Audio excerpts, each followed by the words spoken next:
Hello, good morning class. आज का हमारा यूनिट है मैट्रिक्स। इसको हिंदी में बोलते हैं आव्यूह। आव्यूह जो है मैट्रिक्स, इससे सबसे पहले 1850 में जे सिल्वेस्टर ने इस वर्ड का यूज़ किया था और 1857 में मैट्रिक्स थ्योरी दी थी आर्थर कैली ने, और मैट्रिक्स थ्योरी के थ्रू कुछ इक्वेशंस सॉल्व की थी। तो ये आप देखते हैं कि मैट्रिक्स का यूज़ जो है वो इकोनॉमिक्स में, स्टैटिस्टिक्स में, फिजिक्स में, काफ़ी सारे ब्रांचेस में कुछ प्रॉब्लम सॉल्व करने के लिए इसका यूज़ किया जाता है। तो ये इसकी एप्लीकेशंस हो गई।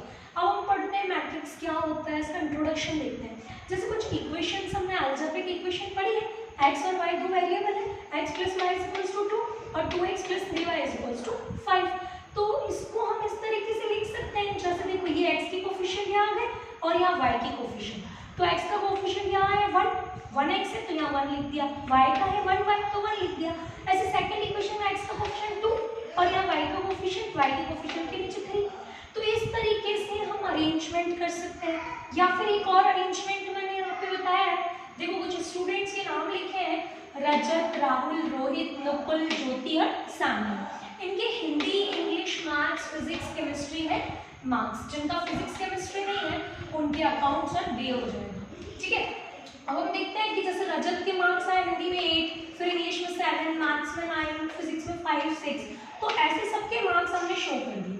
तो ये जो टेबल दिख रही है आपको, यही अरेंजमेंट मैट्रिक्स को शो करता है। अब कैसे शो करता है, देखिए यहाँ पे हम देख रहे हैं कि अगर हम हॉरिजॉन्टली चलते हैं क्षैतिज रूप से, तो ये तो कहलाती है रो। जैसे ये फर्स्ट रो हो गई, ये सेकंड रो हो गई, third row, fourth row, fifth row, sixth row. 6 row है, ये मेन हेडलाइन है इसलिए इसको काउंट नहीं किया। ये 6 रो हो गई। ऐसे अगर हम यहाँ देखें तो सब्जेक्ट की बात करें, first column, then second column, third column, fourth column, fifth column, यानी कि ये क्या हो गए कॉलम्स। तो ये जब अपन वर्टिकली चलते हैं सेक्शंस में तो ये कॉलम है। इसका मतलब ये टेबल किस अकॉर्डिंग रेडी की गई है, हॉरिजॉन्टल और वर्टिकल देखते हुए, यानी रोज और कॉलम्स में डिवाइड की गई है। तो यहीं पे हमारे मैट्रिक्स की स्टार्टिंग हो जाती है कि मैट्रिक्स क्या होता है। मैट्रिक्स होता है एक आयताकार या वर्गाकार क्रम विन्यास। क्रम विन्यास मतलब जहाँ ऑर्डर की इंपॉर्टेंस होती है। जैसे ये फर्स्ट रो में, तो अगर हमने इसको थर्ड रो में लिखा तो फिर जो नई टेबल बनेगी वो इसके बराबर नहीं होगी, क्योंकि फर्स्ट रो में जो रजत है उसकी एंट्रीज अगर मैंने नुकुल की एंट्रीज में की जगह लिख ली तो गड़बड़ हो जाएगी, तो दोनों टेबल अलग अलग हो जाएगी। इसीलिए यहाँ ऑर्डर की इंपॉर्टेंस होती है।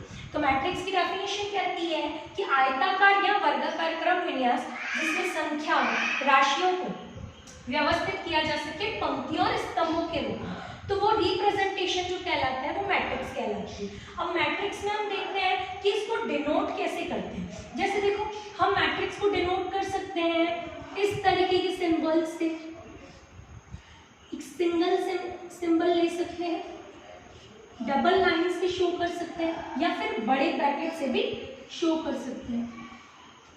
ठीक है, अब यहाँ नोटेशन की बात आती है। देखो जब हम पूरी मैट्रिक्स की बात करते हैं, मैट्रिक्स को डिनोट करते हैं इस तरीके के ब्रैकेट से या इस ब्रैकेट से या बड़े ब्रैकेट से। हम मोस्टली यहाँ पे देखेंगे सारे क्वेश्चन इस बड़े ब्रैकेट से यूज होंगे। ठीक है, अब यहाँ पे इसके अंदर जो ये संख्याएं लिखी हुई हो या कोई राशियां भी हो सकती है, अल्फाबेट्स भी हो सकते हैं, small a b c d। तो इन राशियों को कहते हैं मैट्रिक्स के अवयव। क्या कहते हैं इसको, मैट्रिक्स के अवयव, एलिमेंट्स ऑफ अ मैट्रिक्स। और ये पूरी मैट्रिक्स जो है इसको हम कैपिटल लेटर से डिनोट करते हैं। कोई भी capital A B C X Y Z, कोई भी क्वेश्चंस में आपको दिखेंगे। और यहाँ जो अंदर एंट्रीज होती है उसको हम स्मॉल लेटर से, जैसे मान लो हमने नई एंट्री बनाई, यहाँ लिखा A B C D, तो ये अवयव तो किससे डिनोट करेंगे, स्मॉल लेटर से, और पूरी मैट्रिक्स को किससे डिनोट करते हैं, कैपिटल लेटर से।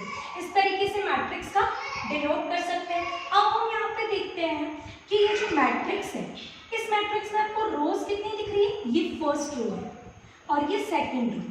ठीक है, तो यहाँ पे हम जो लिखते हैं इसका ऑर्डर लिखते हैं। यहाँ पे क्या लिखते हैं, ऑर्डर ऑफ अ मैट्रिक्स, यानी मैट्रिक्स का क्रम। तो मैट्रिक्स का क्रम क्या होता है, देखिए जैसे यहाँ पे ये 1 रो, ये 2 रो, तो सबसे पहले रो की संख्या लिखेंगे 2 रो, फिर कॉलम कितने 1 2, ये भी 2, यहाँ 2 आ गया।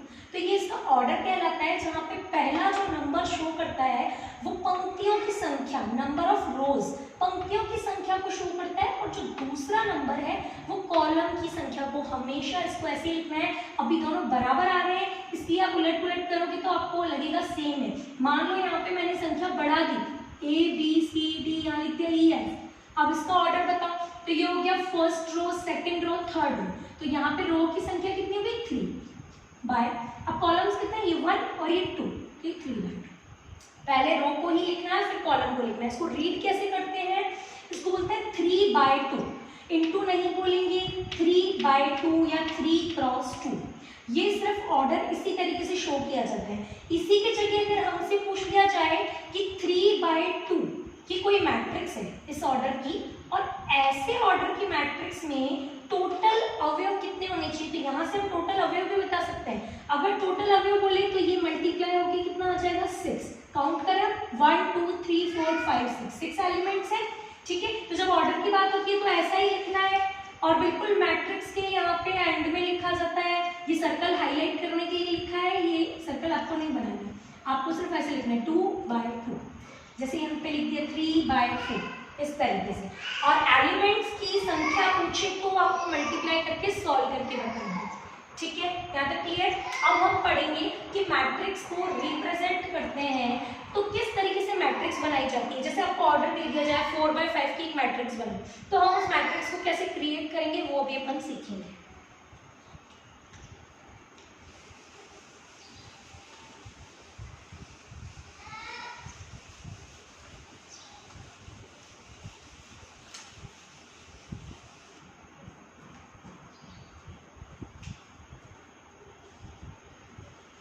General form of a matrix, आव्यूह का व्यापक रूप। अब हम यहाँ देखते हैं आव्यूह का व्यापक रूप, यानी कि जैसे आपको कोई भी मैट्रिक्स बनाने के लिए दे दिए, जैसे ये देखो। अब यहाँ पे यह 3 4 7 -1 2 3, ठीक है। इसका ऑर्डर हम क्या लिखेंगे, देखो ये 1 रो, ये 2 रो हो गई, तो यहाँ 2 क्रॉस, कॉलम्स कितने हैं 1 2 3, ये 2/3।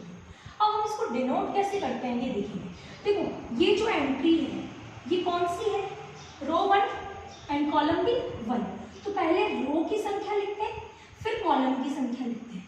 ऐसे ये रो तो पहली चल रही है, रो 1 चल रही, तो यहाँ पे पहला जो नंबर आएगा वो तो 1 ही आएगा, लेकिन कॉलम चेंज हो गया, ये कॉलम 1 है और ये कौन सा कॉलम 2 हो गया, तो इसका मतलब यहाँ पे क्या आ जाएगा 1 2। ऐसे ही ये एलिमेंट जो है वो क्या हुआ, रो तो 1 और कॉलम कौन सा चेंज हो गया 3, तो ये 1 3 हो गया। यानी कि इस एंट्री के लिए अगर हम पर्टिकुलर बोलेंगे तो ये क्या A13। अगर इसका नाम कैपिटल A है तो ये हो गई A11 1 2 1 3। ऐसे ये रो कौन सी आ गई है, रो 2, तो इसको हम क्या बोलेंगे, देखो A2 और कॉलम कौन सा है 1, तो 1 हो गया। ऐसे सब में पहले एंट्री कर दो 2 2। अब ये 2 तो रो है, सेकंड रो है और कॉलम भी सेकंड है, तो 2 2। ये रो 2 है लेकिन कॉलम क्या है थर्ड, तो ये 2 थे। तो इस तरीके से हम एक मैट्रिक्स बनाएंगे जिसमें हमें जनरली अभी संख्या नहीं दी हुई है। जैसे मान लो आपको बोले कि एक मैट्रिक्स क्रिएट करेंगे, तो कैसे क्रिएट करेंगे, देखो फर्स्ट जो एंट्री होती है ये फर्स्ट रो की है, तो ये 1 1 1, ये भी 1, ठीक है।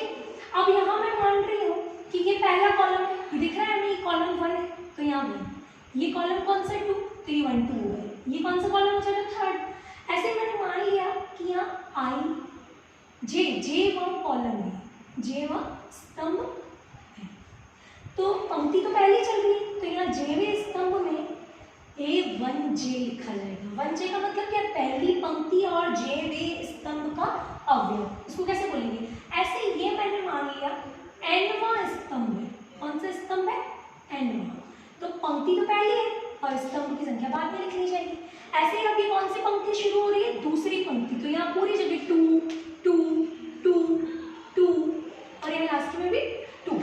अब यहाँ देखो ये कॉलम कौन सा चल रहा है, पहला, तो यहाँ 1, दूसरा कॉलम, तीसरा कॉलम, ये कौन सा कॉलम है J और ये Nवां कॉलम। ऐसे हम सारी एंट्री इंक्रीज कर सकते हैं यहाँ पे। अब यहाँ पे भी मैंने मान लिया, जैसे यहाँ जेवा स्तंभ बीच में बताया था, ऐसे मैंने मान लिया यहाँ कोई आईवा स्तंभ है। आईवा स्तंभ है तो यहाँ पहली संख्या जो होती है वो पंक्तियों की होती है, तो ये आई, यहाँ पे भी आई, यहाँ पे भी आई। अब अगर स्तंभ कौन सा है, कॉलम कौन सा पहला, तो ना 1 या 2 या 3। अब यहाँ जो एंट्री आएगी, देखो यहाँ पे देखो पंक्ति कौन सी चल रही है, आई, तो ए आई, ये तो पंक्ति की संख्या आ गई। और ऊपर से देखो स्तंभ कौन सा आ रहा है, जी, तो कॉलम आ गया जी। और ऐसे ये पंक्ति आई भी ही चल रही है, लेकिन स्तंभ यहाँ कौन सा आ रहा है, एन, तो यहाँ ए आई लेना चाहिए। ऐसे ही मान लो जैसे ये एनवा स्तंभ है, मान लो यहाँ लास्ट आ गया एमवा स्तंभ, लास्ट जो रो है वो क्या है, एम, तो यहाँ पे ए M1 M2 M3, ऐसे यहाँ पे MV तो पंक्ति है और J1 कॉलम, ये MV पंक्ति और N1 कॉलम। अब इसका ऑर्डर कैसे लिखेंगे, देखो यहाँ पे हमने देखा रो कितनी है, लास्ट रो देखो कौन सी है, MV पंक्ति, ठीक है। तो यहाँ M तो टोटल पंक्तियां हैं, तो पहले पंक्तियों की संख्या लिखेंगे क्रॉस, और स्तंभ टोटल कितने, कॉलम कितने हैं, तो ये इसका ऑर्डर हो गया। अब इससे आप कोई भी बना सकते हो, जैसे 2/3, 5/9, 9/2, जो भी ऑर्डर आपको दे, रो की संख्या की जगह रो की संख्या लिख लेना, ये क्या है रोज, और ये कॉलम को डिनोट करता है। पहले हमेशा रो 3/4 और 4/3 दोनों मैट्रिक्स अलग अलग होगी, इसलिए ऑर्डर की इंपॉर्टेंस को ध्यान रखें। Number of elements in a matrix, किसी एक मैट्रिक्स में कुल कितने अवयव हैं ये हम कैसे बता सकते हैं। जैसे देखो कोई मैट्रिक्स है कैपिटल ए, इसको हम संक्षिप्त रूप में ऐसे लिखते हैं, देखो ए आई जे, ये इसका सिंबल हो गया, और यहाँ पे ये जो इसका ऑर्डर लिखा जाता है ना M/n, तो इसी को जब ऑर्डर के रूप में पढ़ते हैं तो हम पढ़ते हैं M/n, ये क्या होता है ऑर्डर। और अगर मैं इसमें अवयवों की संख्या की बात करूँ तो यही m × n बराबर mn, यानी मल्टीप्लाई करके जो वैल्यू सॉल्व करते हैं वो थी अवयवों की संख्या। जैसे अभी अपन एग्जाम्पल ले, तो एग्जाम्पल में हमारे पास अवयवों की संख्या दी हुई है, कितनी दी हुई है अवयवों की संख्या, ये ऑर्डर दिया है, तो ऑर्डर से हम अवयवों की संख्या बताएंगे। तो जब हम क्रम की बात करते हैं या ऑर्डर की बात करते हैं, तो ऑर्डर तो है हमारे पास 2/3, और अवयवों की संख्या जो होगी वो क्या होगी, इनको मल्टीप्लाई करने के बाद जो वैल्यू आती है, इसका मतलब 6 होगी अवयवों की संख्या। क्रम में हमें मल्टीप्लाई करके नहीं बताना है, हमें सिर्फ डिनोट करना होता है 2/3, जबकि अवयवों की संख्या में मल्टीप्लाई करके एक नंबर सॉल्व करके क्रिएट करते हैं। अब जैसे हम देखते हैं कि आपको एक एग्जांपल दे दिया जाए कि मैट्रिक्स 2/2 क्रम की एक मैट्रिक्स का निर्माण करना है हमें, जहां पे Aij बराबर है 2i minus j 3i + j, ठीक है।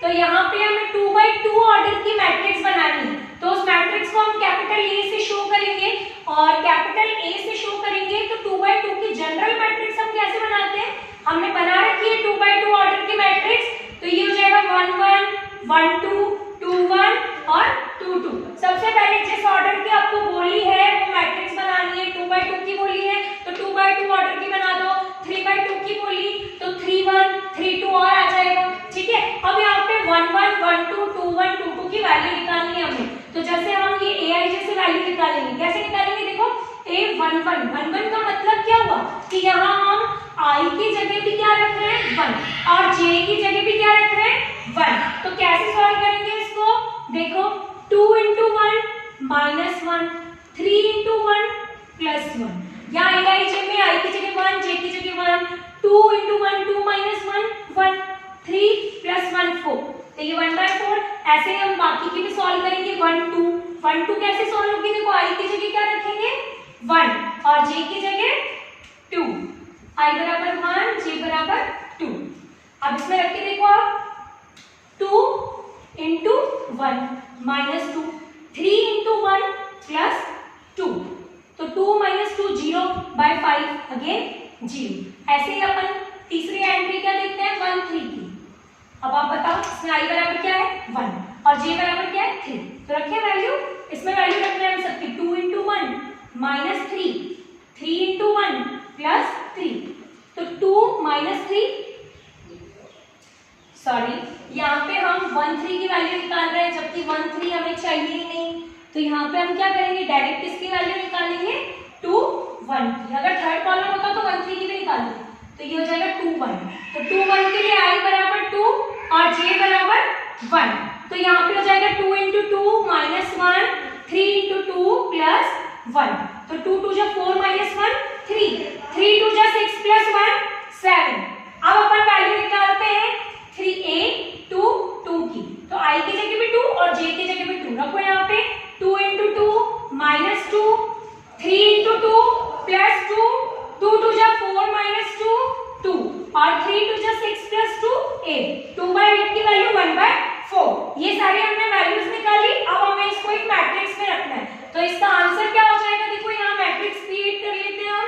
इसकी वैल्यू हो जाएगी अब 1 1 की जगह क्या आया 1/4। इस एंट्री को हम ब्लैक से दिखा देते हैं 1/4, फिर सेकंड है 0, फिर 3/7 और ये 1/4। तो ये हमारा आंसर हो जाएगा। ये हमने 2/2 ऑर्डर की मैट्रिक्स बना दी। ठीक है, यहाँ पे हम एक एग्जांपल देखते हैं। यहाँ हमने जो अवयवों की संख्या देखी थी उसमें हमारे पास रिवर्स क्वेश्चन भी आया है। कैसे आया है रिवर्स क्वेश्चन, जैसे यहाँ पे आपसे पूछ सकते हैं कि अगर 3/4 ऑर्डर है तो अवयवों की संख्या कितनी होगी, तो हम 3 × 4 करके 12 वैल्यू कैलकुलेट कर लेंगे। अब अगर हमारे पास अवयवों की संख्या दे दे और पूछे कि अवयवों की संख्या 6 है तो ऐसी कितने प्रकार की अलग-अलग मैट्रिक्स बनाई जा सकती है, तो फिर उसका क्वेश्चन हम कैसे सॉल्व करेंगे। देखो जैसे हमारे पास अभी क्वेश्चन आया है, एक्सरसाइज का क्वेश्चन है 6 अवयवों वाले अवयव की संभावित क्रम क्या-क्या होंगे। तो संभावित क्रम 6 किससे आता है, मल्टीप्लिकेशन से। तो कौन से ऐसे नेचुरल नंबर के मल्टीप्लिकेशन से 6 आ सकते हैं, नेचुरल नंबर, क्योंकि हमें क्रम बताना है। हम क्रम पढ़ चुके हैं, क्रम होता है 1/2 2/3, ना कि 1/2 × 12। 1/2 आधी लाइन नहीं होती है। पहला जो नंबर होता है वो रो की संख्या को शो करता है, दूसरा जो नंबर होता है कॉलम की संख्या, और रो और कॉलम की जो संख्या है वो नेचुरल नंबर होनी चाहिए। तो यहाँ दो नेचुरल नंबर के मल्टीप्लिकेशन बताओ। तो देखो संभावित क्रम क्या क्या हो सकता है 1/6, जहां पंक्तियों की संख्या 1 और कॉलम की संख्या कितनी है 6, या फिर कॉलम की संख्या 6 और पंक्ति की संख्या 1 ही हो। और अगर दो पंक्तियां हो जाए तो फिर यहाँ कॉलम कितने होने चाहिए 3। मल्टीप्लिकेशन बैलेंस करते हुए चलना है। 6 किसके मल्टीप्लिकेशन से आएगा 1/6, 6/1, 2/3 या फिर 3/2। तो ये हो जाएंगे संभावित क्रम। ठीक है, हमारा टॉपिक है अवयवों की समानता, इक्विलिटी ऑफ मैट्रिसेस। दो अवयव समान अवयव कब कहलाती है, देखो दो कंडीशंस है। सबसे पहले तो दोनों अवयवों की जो कोटि है, दोनों अवयवों यानी कि मैट्रिक्स की कोटि, कोटि किसको बोलते हैं क्रम को, ऑर्डर को ही बोलते हैं, दोनों एक ही नाम है कोटि क्रम। वो क्या होने चाहिए समान होने चाहिए। यानी कि अगर पहली मैट्रिक्स A है दूसरी मैट्रिक्स B है, अगर इसका क्रम 2/3 है तो इसका भी क्रम 2/3 होना चाहिए, फर्स्ट कंडीशन। ठीक है, सेकंड कंडीशन संगत अवयव समान होने चाहिए। संगत अवयव का मतलब क्या होता है, देखो जैसे A मैट्रिक्स है, अगर यहाँ पे पहला 1 A11 है ना, ये एंट्री को क्या बोलते हैं A11, तो यहाँ पे A11 पे 1 है तो यहाँ पे भी 1 होना चाहिए। अगर यहाँ पे 3 है तो इस जगह पे भी 3 होना चाहिए, या -1 है तो यहाँ -1 होना चाहिए, या 9 है तो यहाँ पे भी क्या होना चाहिए 9। तो ही ये दोनों अवयव क्या कहलाएंगे समान। पहली कंडीशन दोनों का ऑर्डर सेम होना चाहिए। अगर इसमें 2 कॉलम है लेकिन रोज आ गई 3 और यहाँ पे 3 रो नहीं है 2 ही है, तो पहली कंडीशन पे ही फेल, तो ये दोनों अवयव समान नहीं हो सकती। लेकिन अगर सबसे पहले ऑर्डर मैच कर रहा है 2/3 2/3, फिर आप एंट्रीज मैच करेंगे। ठीक है, और अगर दोनों अवयव समान अवयव है तो हम उसको किससे लिखते हैं, कैसे शो करते हैं A = D, ये समान अवयव का चिन्ह होता है। इस पे काफी सारे एग्जांपल्स हैं जो भी अपन सॉल्व करते हैं। इसमें हमारे पास आता है कि कोई दो एंट्रीज दे देते हैं हमें और हमें बोला जाता है कि अननोन वेरिएबल कोई K X Y Z इनकी वैल्यूज निकालो। जैसे हमारे पास क्वेश्चन है, पहले हम सिंपल क्वेश्चन करते हैं। इसका क्वेश्चन नंबर है 3 एक्सरसाइज का, यदि k plus 4 minus 1 3 k minus 6 और यहाँ है a माइनस 1 3 माइनस 4, तो a का मान ज्ञात कीजिए। हमेशा ध्यान रखना कि मैट्रिक्स जो है वो पर्टिकुलर एक मैट्रिक्स को हम सॉल्व करके आंसर नहीं निकाल सकते। एक आता है मैट्रिक्स, एक होता है सारणिक डिटरमिनेंट्स। तो डिटरमिनेंट्स को हम सॉल्व करके एक आंसर निकाल सकते हैं, जबकि मैट्रिक्स होती है एक व्यवस्था, एक अरेंजमेंट, शो करने का तरीका। तो उसको सॉल्व करके सिर्फ हम दो मैट्रिक्स को प्लस माइनस कर सकते हैं, लेकिन पर्टिकुलर एक मैट्रिक्स को हल करके एक संख्यात्मक रूप से मान नहीं निकाल सकते। ठीक है, अब ये दोनों मैट्रिक्स के बराबर का साइन लगा हुआ है, इसका मतलब है कि ये दोनों बराबर है, ये पहले से ही दिया हुआ है। ठीक है, अब हमें किसकी वैल्यू निकालनी है? एक की। अगर आप जांचना चाहो तो जांच सकते हो। देखो ये 1 2 2 रो 2 कॉलम, यहाँ पे भी 2 रो 2 कॉलम है, तो ऑर्डर सेम है। ऑर्डर सेम है तो अब हमें संगत अवयव क्या करना है? समान। तो अवयवों की समानता की परिभाषा से, क्योंकि समानता दी हुई है इसलिए समानता की परिभाषा से क्या करना होता है हमें? संगत अवयव समान करने पर या बराबर करने पर।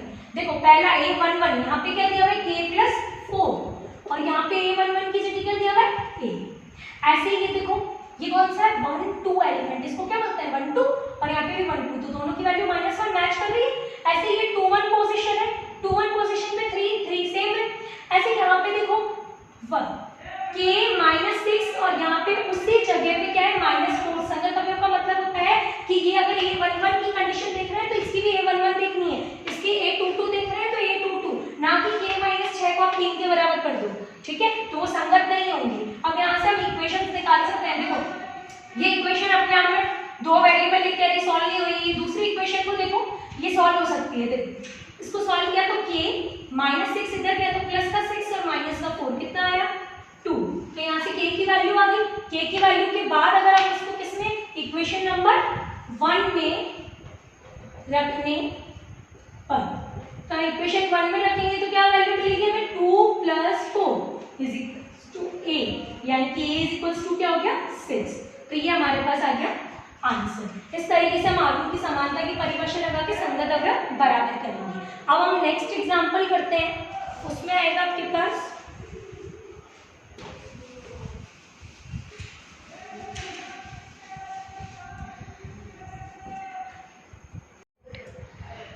अवयवों की समानता पे। नेक्स्ट हमारी जो प्रॉब्लम है एक्सरसाइज 3.1 का क्वेश्चन नंबर 7 में। देखो यहाँ पे दो मैट्रिक्स के बीच में बराबर का साइन लगा हुआ है और आपसे पूछा है जो वेरिएबल से a और b उनके मान ज्ञात करने हैं। तो हम यहाँ बोल सकते हैं अवयवों की समानता की परिभाषा से संगत अवयव बराबर करने पर। तो यहाँ देखो 1 1 पोजीशन पे कौन दिख रहा है आपको? a + b। यहाँ 1 1 पोजीशन पे 6, ऐसे यहाँ 1 2 पोजीशन पे 2, यहाँ पे भी 2 इक्वल है। 2 1 पोजीशन पे 7 7 इक्वल है। 2 2 पोजीशन पे यहाँ क्या आ रहा है? a b और यहाँ पे क्या आ रहा है? 8। ये रहा। ऐसे ही ये देखो थर्ड रो, तो इसको बोलेंगे 3 1 3 1 3 1 पे कौन है? -3 बराबर है। ऐसे 3 2 पे 4 4 बराबर। तो इन दोनों इक्वेशंस को यूज करते हुए हम a और b के मान कैलकुलेट करेंगे। अब हमें पता है कि हमने मूलों का योग और मूलों का गुणा पढ़ा है, कभी हमारे पास मूलों का योग और मूलों का गुणा होता था तो हम उन मूलों को कैलकुलेट कर सकते थे, द्विघात समीकरण में हमने पढ़ा, और नहीं तो हम इसको और इजीली सॉल्व कर सकते हैं। देखो समीकरण 1 और 2 को हल करने के लिए हम क्या कर सकते हैं? समीकरण 1 से a बराबर 6 - b, यही आ रहा है। इसको समीकरण 2 में रखने पर क्या आएगा? देखिए a × b, तो a की जगह में क्या रखना है? 6 - b और b की जगह b बराबर 8। तो ये मल्टीप्लाई करेंगे b को, देखो 6 × b 6b -b² = 8। अब ये -b² को इधर गया है क्योंकि द्विघात में x² हम पॉजिटिव ही रखते हैं, तो ये -b² इधर आएगा तो प्लस का b², 6b इधर आ गया तो माइनस का 6b, 8 को इधर ही रहने देंगे और इधर क्या बच गया? 0। तो हमारे पास इक्वेशन क्या बन गई? b² - 6b + 8 = 0। अब हम इस इक्वेशन को सॉल्व करेंगे और इस इक्वेशन को सॉल्व करने के बाद जो b की वैल्यूज आएगी वो देखेंगे। देखो विगत समीकरण सबको सॉल्व करने आती है, वरना इसके फैक्टर्स कर लो, दोनों तरीके से हो सकते हैं। 6b के ऐसे फैक्टर है जो मल्टीप्लाई करने पे क्या आए? 8 × b², तो 8b² कैसे आ सकता है? 4b × 2b, 4b × 2b 8b²। अच्छा 4b और 2b के ऐसे चिन्ह लगाने जो प्लस माइनस करने पे 6b यानी कि हम लिख सकते हैं -4b और -2b और प्लस का 8, देखो सही लिखा है, -4 -2 माइनस का 6b और इन दोनों को मल्टीप्लाई कर दो तो माइनस माइनस प्लस हो गया और 4 × 2 8 b स्क्वायर। अरे अब अपन इसके फैक्टर कर लेते हैं, देखिए b -4 -2 b -4, तो ये हो गया आपके पास b -2 b -4 is equals to 0। तो यहाँ से हम बोल सकते हैं b इज इक्वल्स टू 2 और b इज इक्वल्स टू 4। दो हमारे पास वैल्यू आई, अब हमारे पास जो दो वैल्यू है उसकी कॉरेस्पॉन्डिंग हम वैल्यू निकालते हैं। देखो इक्वेशन 1 में अगर हम b बराबर 2 रखते हैं तो a की वैल्यू क्या मिलेगी, देखिए यहाँ पे b 2 रखेंगे तो a + 2 इज इक्वल्स टू 6, तो +2 इधर जाएगा 6 - 2 4, तो a की वैल्यू क्या जाएगी 4। और अगर हम इक्वेशन 1 में b बराबर क्या ले रहे हैं 4, तो a बराबर क्या आ जाएगा, रख के देखो b बराबर 4 रखा है यहाँ पे, 4 इधर गया, 6 से 4 गया 2, तो ये दो सेट है, आंसर 1 और आंसर 2, ये दो आंसर्स हो गए हमारे पास, ठीक है।